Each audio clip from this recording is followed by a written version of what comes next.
And thank you everybody for joining us. Many of you out there, if you're involved in schools, maybe your timetable changed this week, or or maybe it's just been a different kind of week than you expected. But I'd love you to just give us a little bit of your time. And I know what it's like. There'll be knocks at the door, there'll be emails pinging in.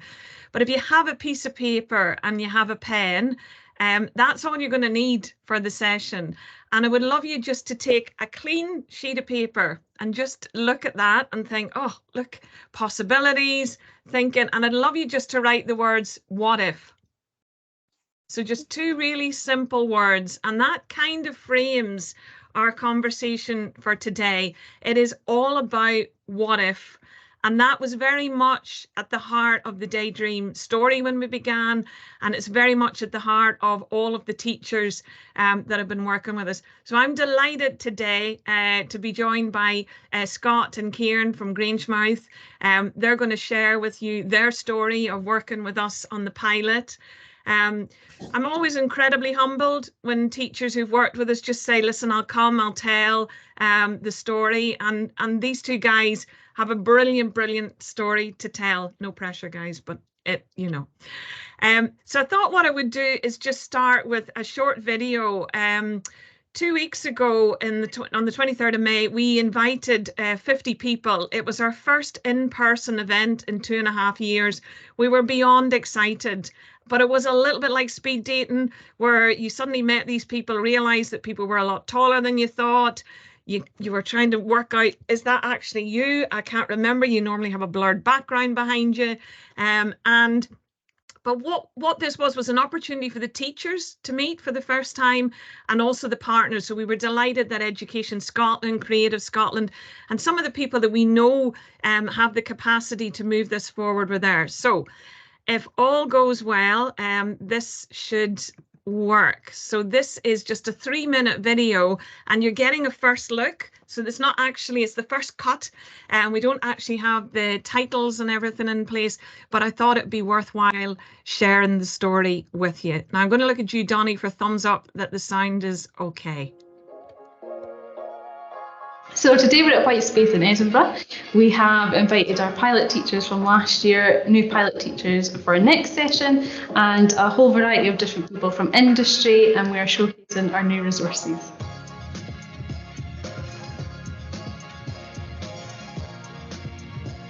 So what I think is really important today is that everything's all come together. We're seeing the success of the pilot so far, we're seeing how successful it could be in future, and really we're just trying to promote that this needs to be in every school in Scotland or even globally. Like, we're seeing it change lives, we're seeing it have positive impact, and we want to push that as far as we can. I think what's most exciting is seeing how excited teachers are about the qualification. We already know that young people want to think creatively and want to think imaginatively about their future environment in the world and the communities that they live in. But it's particularly refreshing to see education professionals be enthused and enlivened again by getting new ways of teaching and engaging with young people. As a teacher, you're always kind of looking for things that are kind of engaging, up to date, and I think the Daydream stuff engages kids straight away. You don't have to kind of bring that, they take it on board straight away just because things look professional, believable, and the stuff's real. I like the impact. I love hearing the stories that are coming out today, what kids have been doing with these resources and the playlist. Really inspiring, quite emotional, and just a big thumbs up for this as a qualification. Everybody's really engaged in it. For me, the qualification is really exciting because it's a different type of assessment. It's looking at a different set of skills for young people. So instead of focusing on that exam-based portfolio work, it's really thinking about really being creative and engaging young people in the different qualifications that they've been developing. The wish would be that all kids in every school could get this. This has got to be funded and it's got to be supported as an essential part of education.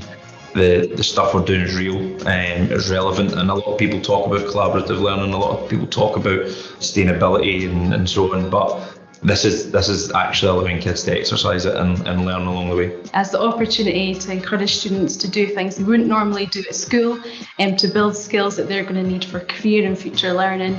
We're creating the new designers of the world. We're teaching them skills they're going to need when they leave school. We're teaching them about real world issues, and we're doing that within a classroom setting. whatever role you go into in the future, particularly if we want to solve some of the biggest problems that we have, is we need to learn how to think creatively. It's a hard thing to teach, but I think Daydream believers are doing it. So that was, just as you saw, the first cut of that video, and maybe already there's a kind of a what if, you know, what struck you from what you saw? Are there some questions that have arisen, or are there some questions that have come to mind even before you kind of came to the meeting today? What I'm going to do is a very quick kind of overview of the qualification, just to kind of give you a little bit of a background to it. What is really is interesting from our perspective is what Kirsty from HCI, who's part of the construction and sustainability, and we've been working with BEST, looking at creative thinking and construction. And our dream really, and our what if, is to get this into every school, yes, but also right across the curriculum. This is creative thinking that can reimagine the world. This is creative thinking with STEM, and it doesn't need to be pigeonholed. But we now have a kind of a proof of concept. We know now that this works, and we want to work with as many people as possible to look at what we can do with it. So our theme today is what if, and we very much talk about building. So what we do is give resources that help and scaffold out learning. So, you know, this is what we're excited about, is what teachers do with what we give them. And our what if is about, you know, if this is true, and this is 10 years ago where I first heard this, if that is true, and if it's borne out in what the World Economic Forum are saying are the top skills for 2025, and we look and think about the skills and the processes and the curriculum that we're delivering currently, we have to ask ourselves, what if these top 5 were the way that we actually framed out that curriculum? And that, in a sense, has been our roadmap. It's been our compass for Daydream. What if we created resources and built something that was free? What if we asked partners, universities and colleges to step up and say, show us what you want to see in your future workforce and your future applicants, and create the lessons so that teachers can go in and download and deliver them straight away. In January of 2021, I think it was, we worked with Edinburgh College and Edinburgh Napier University and the team at SCQF to bring out a new qualification in creative thinking at a level 5 and 6. We knew that we had to crack the system. We knew that we had to look at changing very much how things were being delivered in the senior phase. In a sense, harking back, I suppose, to what many of you might think Curriculum for Excellence should have been all about. To do this, we have created a playlist, and that is the mode that we are developing. So we have here the Creative Bravery playlist that you can find at the minute on our website.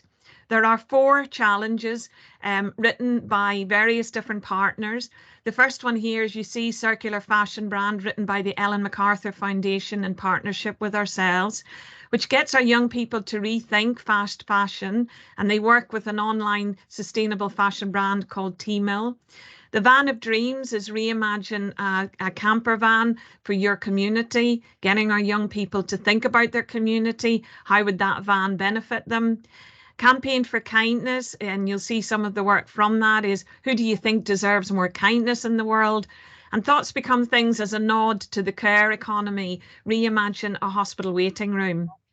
So how does it work? Across an academic year, a teacher, rather like Spotify, can plug and play these challenges.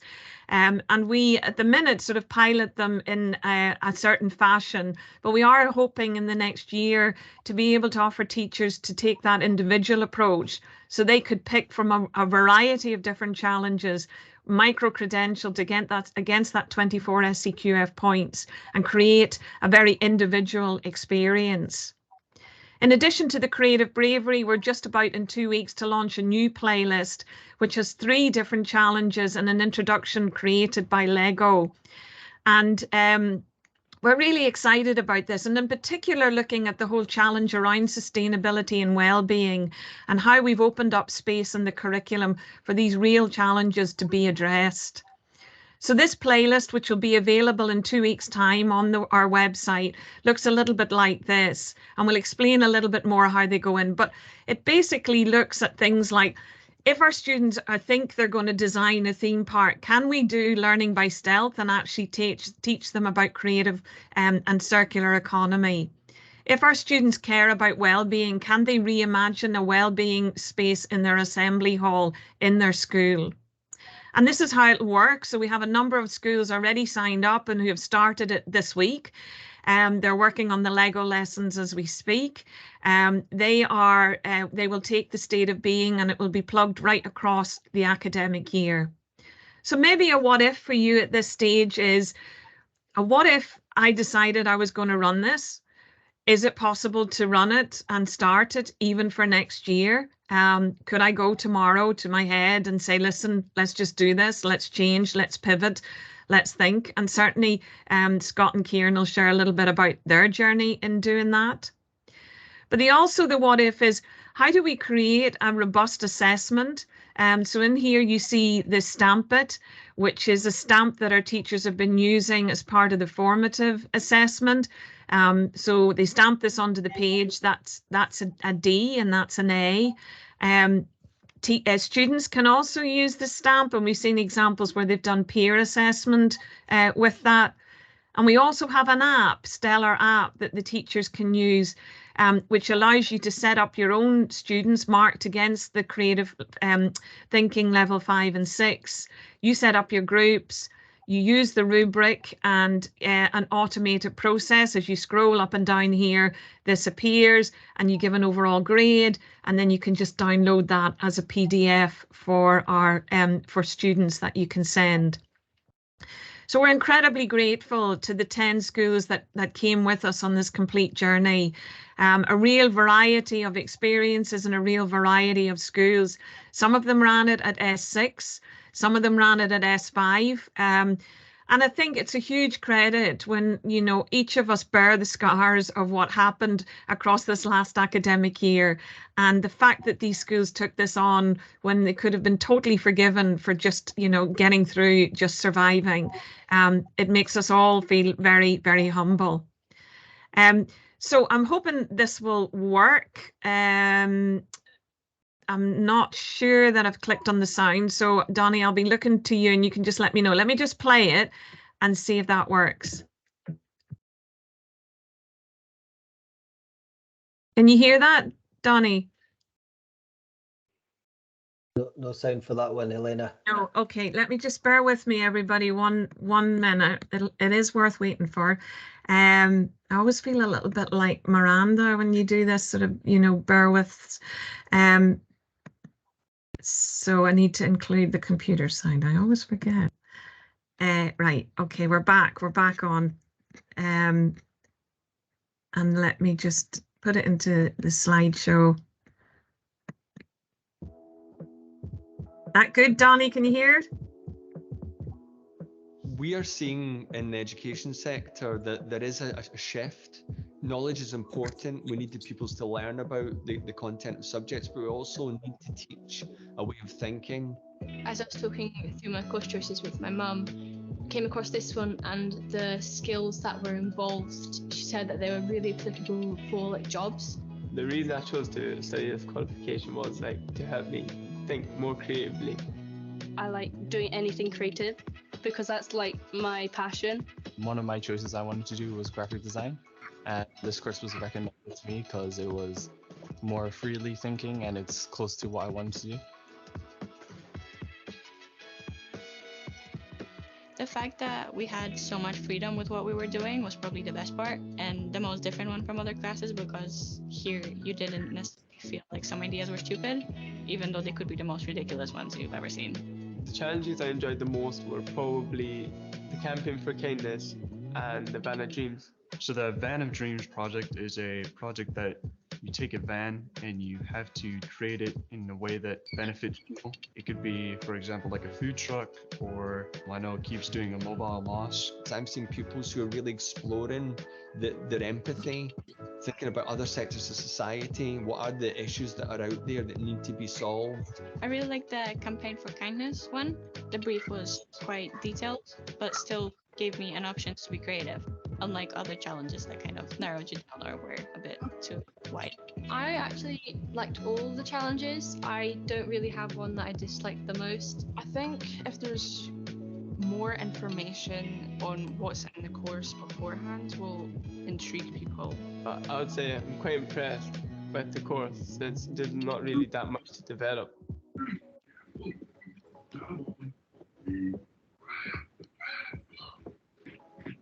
I've really seen the impact just in their confidence and finding out what their personal strengths are, and also finding out what motivates them. We've been able to keep asking that question, what else? What are the other solutions? Have you thought of this angle? How can we find a problem that's really important out there, and how can we solve it? So I think it's the real life nature of the challenges that get them started, but through that process they're using all these creative thinking and critical thinking strategies. It helps you think in multiple different ways, and you know there's loads to focus on so you don't get bored because you're doing multiple different projects. 100% go for it, regardless of whether you actually want to work in a creative industry or not. I wanted to go towards graphic design in the first place, but after taking this class, I realized that it's not necessarily graphic design that I want to do, but generally anything within the creative industry. I really didn't know what I wanted to do for college, but now I do. And now I feel like I'm going to go quite far because I have a good ground base where I've started. So that's why we decided to offer the Daydream Believers Creative Thinking qualification, as we had found an outlet that pupils could develop those skills, thinking about their creativity, their critical thinking, communication, their problem solving. And again, that's what we're hearing from employers, and in the future beyond school, that's what we need. So I'm just going to stop sharing there just for 1 minute. So that was the video, just as you saw there, from Drummond and Sterling, and some of the teachers and the students' feedback. I don't know, just before we kind of move on, and I'm aware, you know, we are going to, like all of these things, you always want a little bit more time, but if you do have any questions, if you want to put them in the chat there, we can keep an eye on that as we move on to the next part of this. What we're going to do now is just hear from Scott and Kieran. They're going to share with us their story.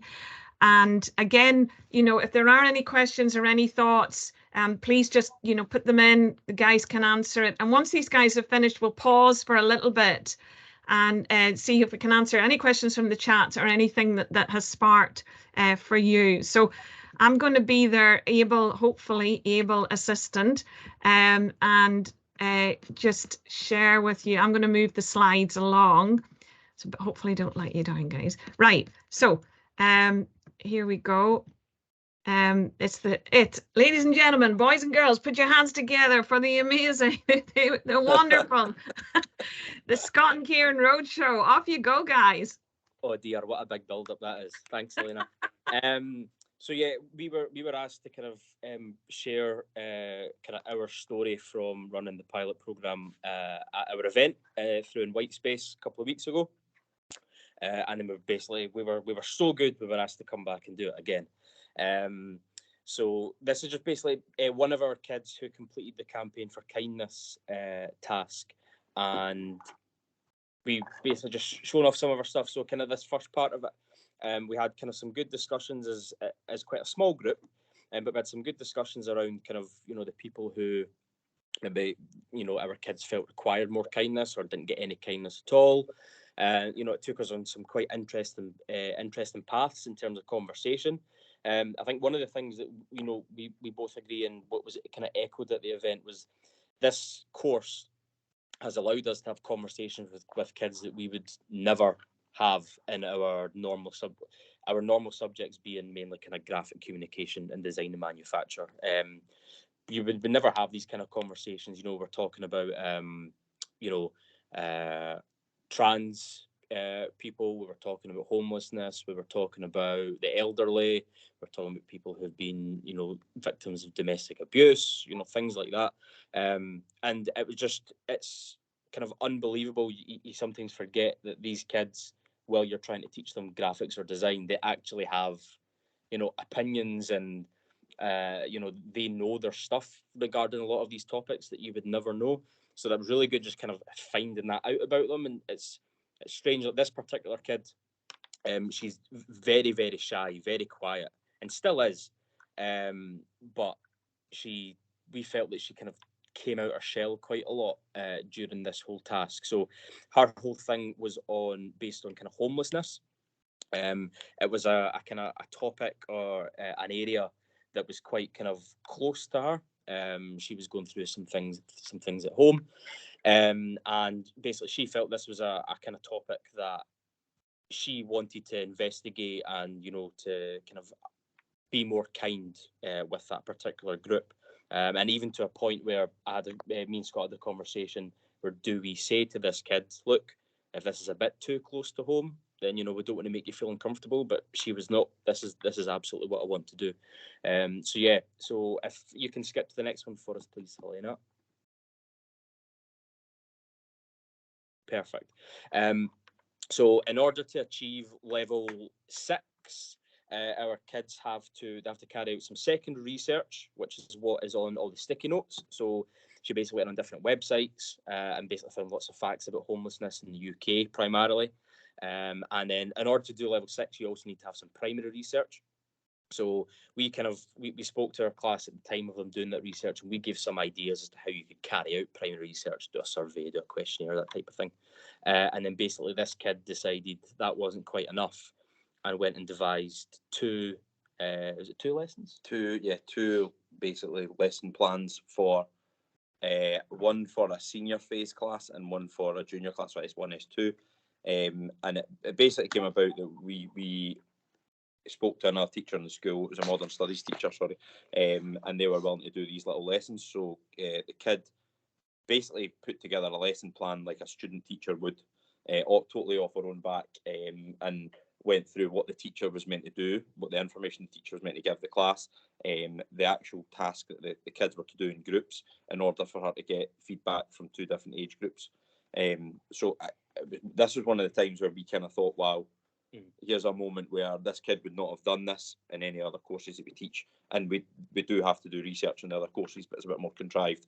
But the fact that the kid had actually had the confidence to just go and produce it, and then actually execute it, give a teacher that they didn't even know information, and then also the feedback we got from that teacher who obviously knows what they're doing in terms of teaching kids, said it was complimentary at the stuff. He said he had very little input, and he got what was basically a really good lesson, a lesson he would expect from a student teacher.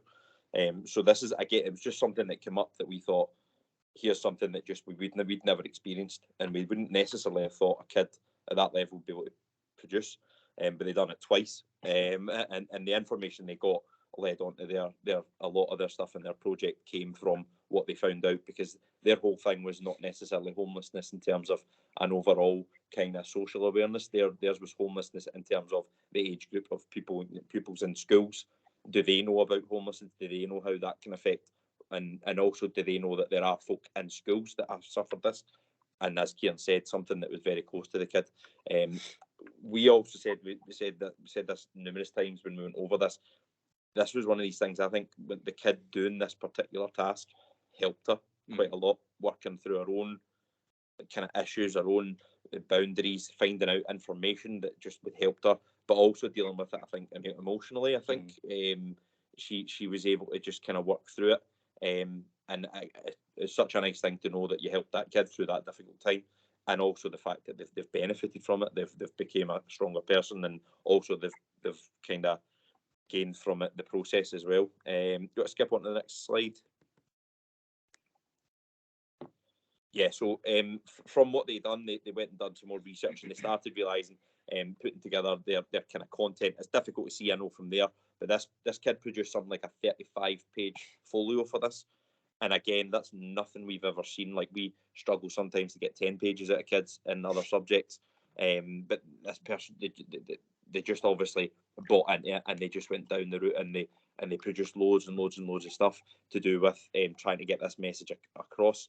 Eventually, if you can jump onto the next slide, I think the next slide shows their final presentation. So eventually they decided for that age group, the most important or the best way of getting the information out was via like a kind of Instagram carousel, post, which again, we spoke to the kids about different ways of maybe presenting their information and think about who their information is going to be for and where are they, like where does that kid see their information, and they decided that was the way to go. So they basically doctored a lot of the stuff they'd done to fit into simple little squares to make people feel uncomfortable, I think was the whole point of it. Yeah. So a lot of our graphics were to make folk think, but also make folk feel uncomfortable, even in terms of the orientation of text and stuff like that.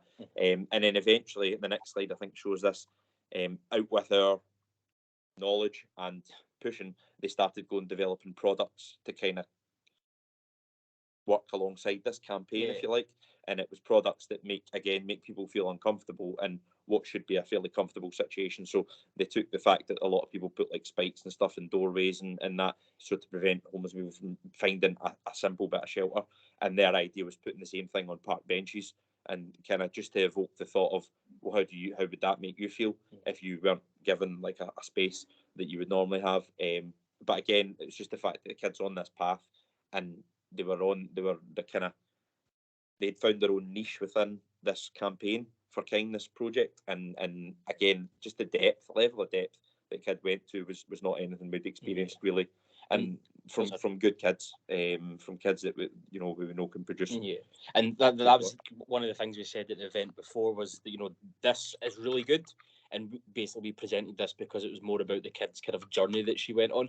But her Van of Dreams stuff, which was the challenge after this, is even better than the work she produced for this. But yeah, I think our main thing for this was that really at the end of this, it's not about her getting an A or a B at level 6. It's actually about kind of what she'd been able to work through within herself. Because although she is still a very shy pupil, she would never be comfortable standing up in front of a group of people and talking. She gets embarrassed when we tell her that we've been talking about her, even. But even just with us, she's far more comfortable than she was at the start. She'll chat away about things that she would never have done before. And it's just seeing, you can't, maybe quantify that change in a kid, but we have kind of witnessed it over this year, and basically that's the thing that's kind of brought us the most kind of joy out of doing this, is just seeing a kid who you just, probably guilty of, kind of pigeonholing certain kids. You think, oh, she's good, but she'll never kind of have that confidence, and then actually give her the opportunity in this type of subject, and she'll go for it. Yeah. The thing as well, that the opportunities this kid's got now from doing this, we've obviously shared this a couple of times, and she now has, obviously there's a couple of university courses that have requested that pupils that have attained this level of qualification should be looking at courses, because they've got the skill set, the skills that they're currently looking for, the skills that are lacking in a lot of other courses. And also the campaign for kindness was created by Studio LR, who have offered the kid who's now going to be going out in a 2-day placement at the studio to find out more about what they do, and just to kind of almost complete the story for her, I think, to a certain extent, where she can see where this things came from, and she can see the real life version of the work that this particular studio do, which I think is priceless. And it's something that, been teaching for 10 plus years, these opportunities don't just arrive. The journey the kids went through, the work they've produced has kind of almost gave them that chance, and it's something that doesn't always happen. I think what we've realised, that if this works for one kid, it only takes one kid for it to be a success. And I think if you are thinking about doing this as a qualification, think about the kids that maybe wouldn't necessarily achieve in some of the other courses that you do, because there are certain things that need to do that kid maybe just wouldn't be able to do, or wouldn't excel in. I think this course allows you to see creativity in kids that you wouldn't necessarily have thought they were creative. And I think that's the biggest thing for us, is the fact that, creativity has not been able to produce a right good folio. Creativity has not been able to sketch really well. It's been able to think, and it's been able to problem solve, and it's been able to, find out what you don't know, I think is one of the big things as well.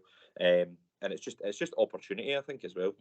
And giving kids accreditation for what they do. Yeah, within that. I think just on, following on from what Scott said there, that we are actively looking to say we normally do graphics and design. We are actively looking to move them to the side because we feel that those subjects are a little bit outdated, and we basically want to go, absolutely, full steam ahead with creative thinking over anything else we could potentially do, because this is where it should be. Thank you so much. Brilliant, guys. Just so grateful for your story. And really good questions coming through in the chat. Ms. Smith, that was a good one about sort of level 5 and 6. And I know Scott and Kieran, know this from the teachers. Some teachers ran it as mixed, and because the rubric just looks exactly what you said there. Some, the research, it's the same 5 learning outcomes. They just look in the rubric for more depth, which is exactly what happens when you go to university and college. So, for example, in level 6, just what Scott and Kieran were saying there, that it's primary and secondary research, and because we've got the app and we've got that assessment, that is easy to sort of navigate. The other question there, Ms. Snee, very good question. So roughly about sort of 4 hours a week. I think most people, the same as a Nat 5 and a higher, we tend to say, which would bear out in the 24 SCQF attached to it. I'm aware just of kind of opening. Is there anybody willing or wanting to ask a question, or maybe just share some of the what ifs that are coming up for you as part of this conversation?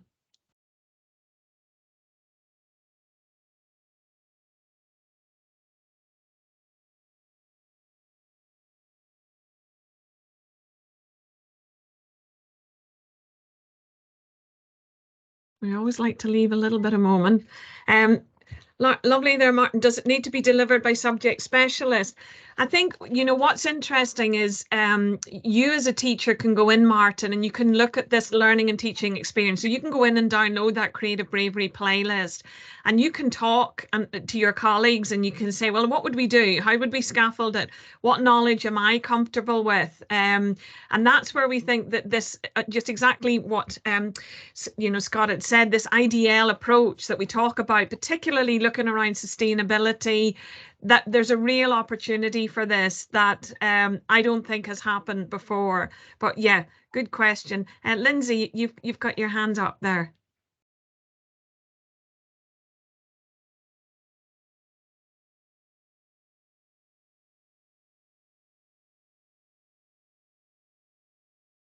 Is that just your question there? What would a poor quality submission? Yeah, I think that's always a good question. Do you want to say a little bit more about that, or? And what we're hoping to do is, as we've got work through the pilot, Lindsay, I don't know if this answers you, and I'm sorry to kind of break in, but to compile now what an A, B, a C, and a D looks like. But one of the interesting things is very much this is about the process and the evidence, and it's that kind of evidence that our future workforce needs. So this enables our young people to have these conversations that the employers are looking for. It enables them, when they start to put applications together, that they can talk about failure. Well, I'm a good thinker, I can tell a story, I can evaluate, all of the things that we know meta skills is very much about, and we know that our young people have this as their operating system. So yeah, some really good question, Miss McClellan. If a pupil completes the task, yeah, I mean, what we ask to do, we generally, just as it would with SQA, we give a period of time, a bed-in time. So, for example, it was really end of October last year before teachers started to say that is a level 5, that is a level 6. So there is a lead-in time, but it operates exactly as SQA would be, and it's just a different awarding body. But we would get you to, think as soon as you can, as you've worked with the class, maybe October, end of October, it is a level 5. There are assessment examples, Mrs. Gibson, yes. And again, I can share with you, I'll just put the link in here that you can go in and you can have a look at the, just get the Stellar app up for you here. You can have a look at what that app is like, and that gives you the assessment rubric on that. And we're just, you know, again, I know it's examples that help, and we're trying in the video content to show people what that, and that's where we hope some of the support will happen over across the year. I think just finally, just in a few minutes, just to share with you the new playlist that's coming out, and that is going to be with those 4 challenges. And we met on the 23rd of May with some of the partners involved in that, and in particular the one that we're really excited about, which is Forestopia. And that is going to ask our young people to reimagine a theme park connected to the ecosystem of a forest. So they're going to meet online through a theme park designer. As everyone in the room went, you know, that's a job. They're going to be inspired by how she actually designs theme parks, but they're also going to learn about circular economy through understanding forests. And as we've shared this story out, we've heard of support. For example, every school that takes part in this will be connected up to a forest. We are going to take some of the examples for this and showcase it in April at a major kind of event.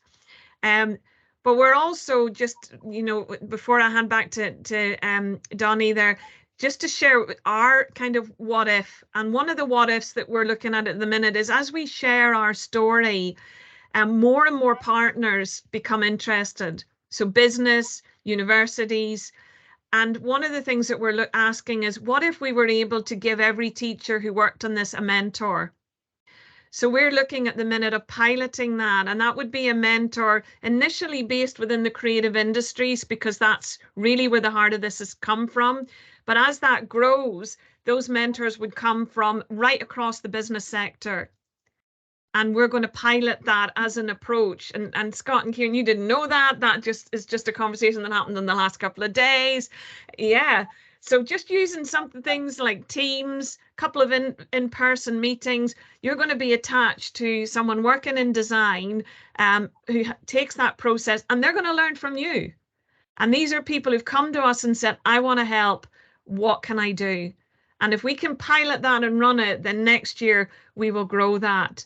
And just finally there, Ms. McCluskey, a brilliant, in the future, they will be developed. So we're looking at a new one called Being Human. And so the idea is, as we develop them up and as we work with our partners, we will be able to micro-credential them against that 24 SCQF. And just like Spotify, ultimately you will create your own playlist of challenges based on that weight. So Donnie, I haven't given you a lot of time at the end there. It's just 3 minutes, but it's a big story. I'm the boring part of this conversation. You and Scott and Kieran are the interesting part. So thanks for telling your story, and thanks for giving us such great examples. I'm sure everyone on the call will be absolutely inspired and fascinated. So probably 2 asks, as just to bring everything to a close. Please do follow up with Helena and the team at Daydream Believers. Find out as much as you can. This is a fantastic opportunity, a qualification at level 5, level 6, 24 credit points. And it's so engaging, couldn't be more relevant for young people. So if you can, bring up the conversation with your school and see how you can implement it and follow in the footsteps of Scott and Kieran. So that'd be fantastic. Also, one last request from me: if your school's not a school ambassador as part of the SCQF programme, get in touch and let's get you involved.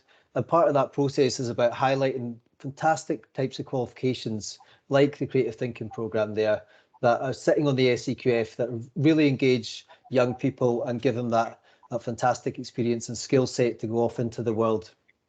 So that's my 2 main things. I will pop the link of the Padlet so you can catch up on the recording, and feel free to keep in touch with me and Helena. And if you've got any questions, then you can pop them in the chat, or you can catch up with us after this recording. Thanks for everyone for coming along, and thanks to Helena, Scott and Kieran again for chatting everything through. Lovely, thank you. And thank you, Lindsay and Ailey. Lovely to hear the words inspired. If you're just looking for a really simple what if takeaway, we always like to give a swag bag at the end. Just go into the qualification, go into the resource on Daydream. There's a 50-minute lesson that you can either just take and share with some of your colleagues, use it tomorrow, or potentially just take the link and just share it with one person. Who else out there do you think needs to hear about this, and how can we spread the word? A huge thanks to Donny and the SCQF team. They're an inspiring organisation to work with. They absolutely see potential, and they believe in the power of enriching our teachers, supporting them, and sharing, great practice. Thanks to Scott and Kieran at the end of a long day. You've been there, you've been brilliant. I'm going to get you t-shirts with the roadshow dates on the back of it. Follow us to find out the next Scott and Kieran appearance, and we'll let you know about when that playlist has been. That'll be the end of June. So thanks everybody. Have a lovely rest of the evening, and we will hang on here if you want, just to give you a few minutes if there's anybody has any questions.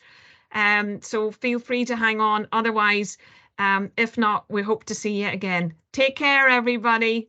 Bye.